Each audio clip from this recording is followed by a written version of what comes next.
Rohingya membawa perpecahan di antara orang Indonesia. Itu judul yang saya sematkan, karena memang itu yang saya lihat saat ini. Baik ya, kali ini saya akan berbicara agak panjang mengenai Rohingya yang sudah beberapa saat ini sudah saya tinggalkan. Kenapa saya tinggalkan? Alasannya ada dua. Yang pertama, saya sudah ceritakan semua pengalaman saya yang mana udah nggak perlu lagi saya ceritakan, jadi udah cukup. Dan yang kedua adalah saya melihat apa yang kita suarakan ini kayak nonsens gitu ya, nggak ada efeknya kan. Jadi ya udah, yang penting kita sebagai masyarakat udah ngasih tahu efek-efeknya nih. Tapi kalau emang masih nggak mau didengar ya udah. Jadi tugas kita untuk mengingatkan sudah selesai. Kalian perhatikan nggak, beberapa bulan belakangan ini semenjak isu Rohingya itu booming sekali, banyak sekali akun-akun yang menyerang orang-orang yang kontra dengan Rohingya. Maksud kontra di sinilah orang-orang yang ingin Rohingya tidak ada di Indonesia ya. Orang-orang yang ingin Rohingya dipulangkan, salah satunya saya dan banyak lagi, dan hampir seluruh orang Indonesia. Jadi kami ini sangat banyak diserang oleh akun, baik itu akun asli ataupun akun bodong, dua-duanya ada. Bahkan banyak juga orang-orang yang jelas-jelas pro kepada Rohingya. Itu semua bebas, tergantung pilihan masing-masing. Yang jangan berantem. Kenapa? Kalau kami sebagai orang yang kontra, itu kami buat video. Ya kan, kami buat video, kami menyuarakan. Kami kasih tahu kepada pemerintah bahwasanya kalau kita terima efeknya begini. Mereka ini terlalu banyak, sehingga nanti bisa menimbulkan kesenjangan sosial, belum lagi kriminal, belum lagi segala macam aspek, banyak kali. Bedanya dengan orang-orang yang pro kepada Rohingya, mereka itu sangat sedikit untuk bersuara. Hanya ada beberapa orang saja, sisanya yang akun-akun bodong itu menyerang lewat belakang. Jadi mereka kirim komen yang kasar-kasar. Habis itu ada juga yang bilang kau laknatullah gitu-gitu. Wah, saya tuh nggak habis pikir ya. Ini kita pengen negara kita aman kok kita dibilang laknatullah ya. Secara mungkin mereka mengira ini kan muslim, bla. Aduh, itu kan nanti aku cuma mau bilang gini aja, nggak apa-apa, kalian dukung aja. Pemerintah kita pun bukannya gercep, enggak juga. Makanya aku pun dah malas bersuara. Jadi nggak apa-apa, silahkan aja, karena nanti kan efeknya kita tanggung masing-masing. Kita juga yang merasakan bersama kan, nggak masalah. Nah, selain daripada diserang oleh akun-akun bodong, kalian masih ingat nggak kawan saya yang kemarin yang buat status itu? Dia komen saya lagi, masih nongol lagi dia. Dengan kata-kata kayak gini, dia bilang lagi lanjutkan propagandamu. Masih juga dibilangnya aku propaganda. Padahal apa mungkin propaganda itu seluruh Indonesia ini propaganda? Bukannya kita ini hampir semuanya nggak mau ada Rohingya, jadi kita semua ini propaganda. Nah, selain dia bilang saya untuk lanjutkan propaganda, dia juga menyebutkan, bukannya dulu kau pernah jadi imigran di negara orang? Aku ingat-ingat, kapan aku pernah jadi imigran di negara orang? Oh, waktu aku di India, itu kan aku kuliah. Apakah itu disebut imigran? Aku pergi pakai visa, pakai paspor. Kalaupun imigran, aku imigran legal. Aku bukan imigran gelap. Tapi yang aku herannya, si kawan aku yang ngomong kayak gini, dia pun S2 luar negeri. Dosen lagi pula sekarang, udah PNS lagi. Dia lupa sama diri dia sendiri. Kok dia bilang aku imigran? Terus aku bilang sama dia, kalau aku imigran berarti lakimu kan sekarang masih di luar negeri, kuliah sambil kerja. Jadi lakimu itu imigran juga kah? Aku bilang kayak gitu. Kan ku tanya kan. Dia bilang apa? Jangan bawa-bawa nama suami aku ya, kok bawa-bawa nama suami aku bawa ke jalur hukum. Takutnya dia, astagfirullah. Aku tuh cuman kasih contoh. Kan tadi kau bilang aku imigran. Dia lupa kalau suami dia pun masih di luar negeri. Jadi suamimu tuh imigran atau bukan? Aku itu aja yang kutanya. Kalau imigran, imigran legal apa imigran gelap? Yang jelas kan bukan imigran gelap. Makanya jangan menggunakan kata-kata hanya untuk sengaja menyakiti orang. Itu hanya menampakkan betapa pauknya dirimu. Dia banyak kali menyebutkan, kau kan S2, kau pun S2 loh, astagfirullah. Aku nih ya, cukup sabar dengan kawan aku nih ya. Karena apa? Aku tuh sebenarnya nggak pengen mengspil dia. Aku mengingat kesehatan dia. Dia lagi hamil, suaminya jauh, dia ada penyakit lupus. Ditambah lagi dia baru lulus PNS. Dan dia ini gimana ya, harapan orang tuanya memang jadi PNS. Kalau aku turuti emosiku, habislah kau nanti. Ku spill namamu saja, kotamu saja, orang sudah tahu semua. Apalagi kalau aku bilang kau ngajar di mana, tamatlah kau. Enggaklah kau berpikir kepada orang tuamu? Aku saja ya yang bukan anak mama bapakmu, kupikirkan loh. Orang tuamu, ya Allah, dia nggak dipikirnya ayah mamanya. Kamu bayangkan nggak kalau seandainya namamu kusebut semuanya, kecewa loh mereka. Suamimu yang lagi di luar negeri itu pun kecewa. Sabar-sabar. Jadi ketikan itu dijaga. Jangan emosi tak menentu, ujung-ujungnya hanya menampakkan betapa bodohnya kita. Makanya aku nggak kubalas komenan dia. Aku cuma bilang, oke, iya, aku gitu-gituin aja. Aku merasakan ini orang udah hilang akal sehatnya, padahal dia S2. Udah nggak masuk lagi yang namanya pemahaman. Makanya nggak ada gunanya kita jelasin sama orang kayak gini kan. Jadi ini adalah kawan sendiri yang udah bentrok dengan kita.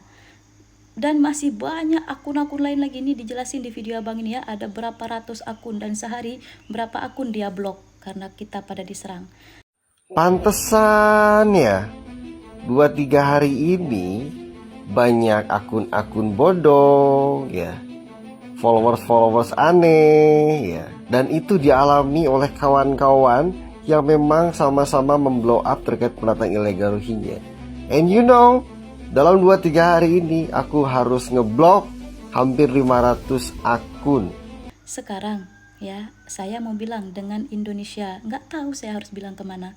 Ke pemerintah yang mana, ke presiden, ke Pak Menteri, kemana entahlah. Saya cuma mau bilang ya, kedatangan Rohingya ini, dulu kami sambut baik sekali dengan orang Aceh. Nggak ada yang namanya perpecahan, nggak ada berantem-berantem karena mereka sedikit jumlahnya. Sekarang kan udah terlalu banyak, udah kayak mau buat kabupaten dia sendiri. Hei.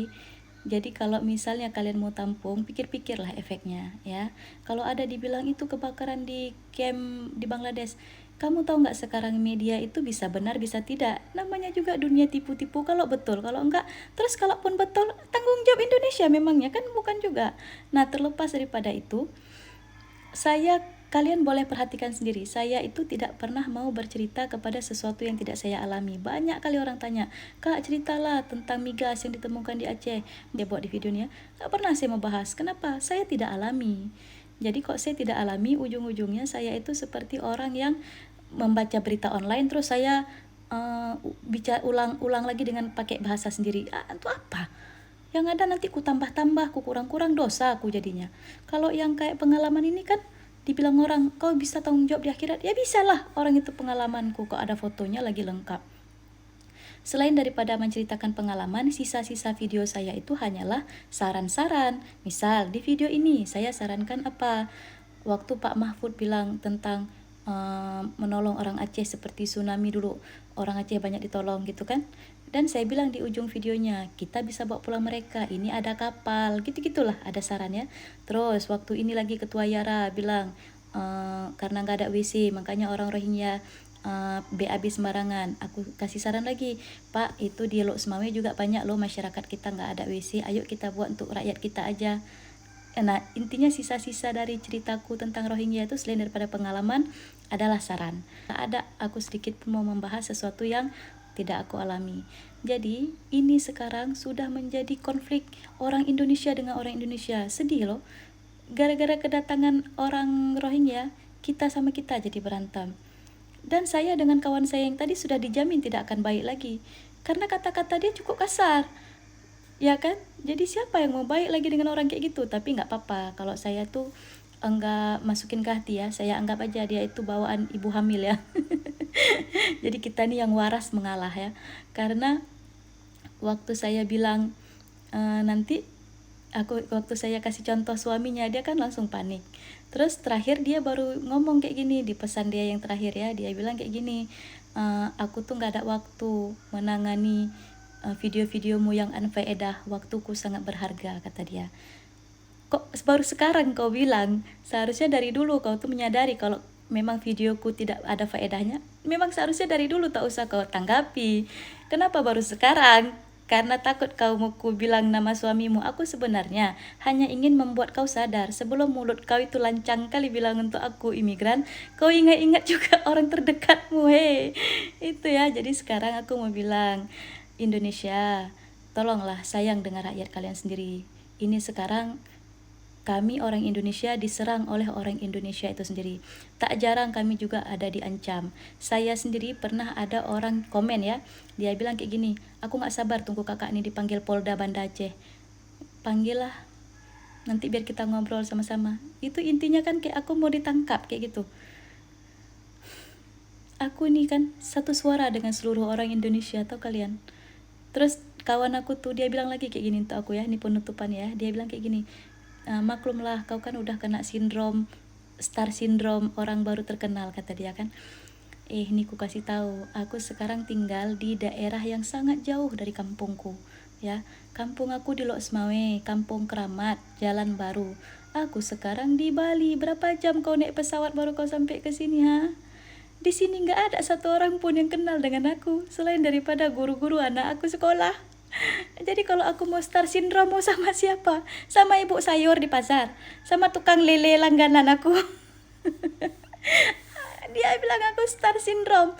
Ya Allah, nggak ada pun yang kenal dengan aku. Misalnya aku mau sok-sok bintang ya di Bali nih ya, kau nggak kenal dengan aku loh yang viral karena Rohingya, gitu. Kau pikir aku gila?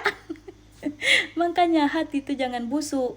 Jadi kalimat yang keluar pun jadi busuk. Kalau hati kita bagus, bagus yang keluar. Ini ya ibu dosen, tolonglah ya jaga kesehatanmu ya. Aku tuh bukan lagi sayang dengan kau sekarang. Aku udah nggak sayang lagi dengan kau. Aku sayang dengan kedua orang tuamu. Aku takut nanti kau digibal sama orang itu. Aku takut kau nanti digibal sama lakimu sama ayahmu, tahu kau? Karena aku tahu kayak mana orang tuamu ya. Itulah kau pikir sebelum ngerocos yang enggak ya. Maka kalau emang kau mendukung ataupun apa, kau nggak usah komen aku. Kalau ada yang kau nggak suka dengan video-videoku, buat video kayak aku nih, bicara tentang apa yang kamu suka.